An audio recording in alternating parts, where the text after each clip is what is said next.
Pentru mine, categoria aceasta numită adventure nu înseamnă doar drumuri, înseamnă provocare, comunitate și evoluție atât din punct de vedere al skill-urilor ca rider, dar mai cu seamă în ceea ce poți face pentru această comunitate Moto Adventure. Știți foarte bine că am căutat tot timpul să promovez cât mai mult oameni care sunt în această comunitate, business-uri care sunt din această comunitate, soluții pentru motocicliști de adventure și iată că anul acesta trecem la următorul nivel. Adventure Riders România devine partener media oficial pentru BMW GS Challenge România, ediția 1 2026. Ce este BMW GS Challenge? Este un eveniment dedicat pasionaților de off-road care vor să-și testeze abilitățile și nu oricum, ci într-un cadru organizat alături de alți rideri care împărtășesc această pasiune. BMW GS Challenge este o experiență, aș putea spune, intensă, ce se desfășoară pe durata a 2 zile, în care participanții își pun la încercare atât abilitățile de pilotaj în off-road, cât și controlul acestei motociclete grele numite GS. Și nu oricum, ci pe niște trasee de off-road destul de provocatoare, pe care le găsești la parcul Enduro MTT Merei. Competiția aceasta, pentru că este o competiție până la urmă, își propune să combine skill-ul, strategia și spiritul de aventură și nu oricum, ci sub supravegherea instructorilor certificați BMW Motorrad. De reținut este că evenimentul acesta este dedicat amatorilor și pune accent pe camaraderie, progres, bucuria de a concura într-un mediu sigur și bine organizat. Deci nu este un eveniment adresat profesioniștilor, cu toate că, dacă ești profesionist, poți participa. Pe lângă beneficiile de care pomeneam mai devreme, și anume instructori certificați BMW Motorrad, acest concurs va avea, în mod evident, și premii. Dar până la premii, haideți să vă spun un lucru și mai interesant. Unul dintre cele mai importante momente ale competiției este cel din etapa finală, unde toți finaliștii vor concura pe același model de motocicletă pus la dispoziție chiar de organizator. Asta pentru a asigura o competiție cât mai echilibrată și a oferi o echitabilitate. La final,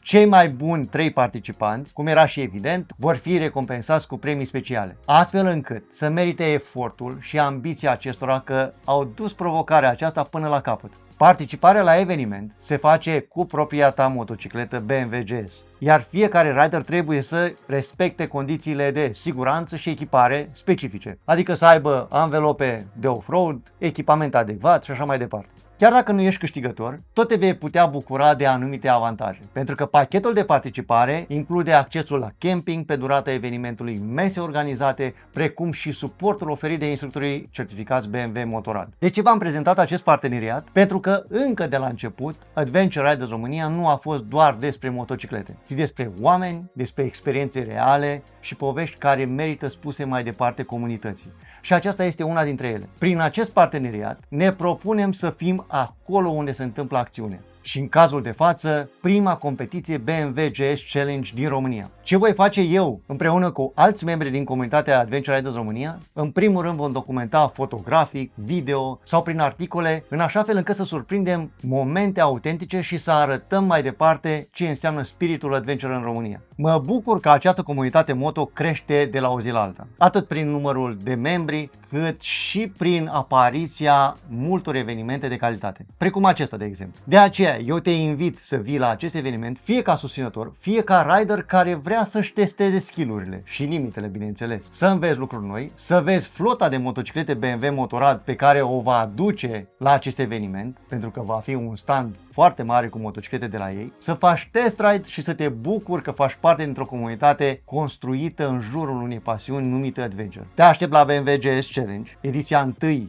2026, în perioada 26-28 iunie 2026. Mai multe detalii despre acest eveniment le găsești într-un articol publicat pe pagina comunității Adventure Riders România advr.ro la secțiunea evenimente, unde ai un link direct către pagina organizatorului. Doar să ții cont că pentru înscrieri locurile sunt limitate. Așadar, ne vedem acolo, ne vedem pe traseu, în noroi, în fotografii cu momente de povestit.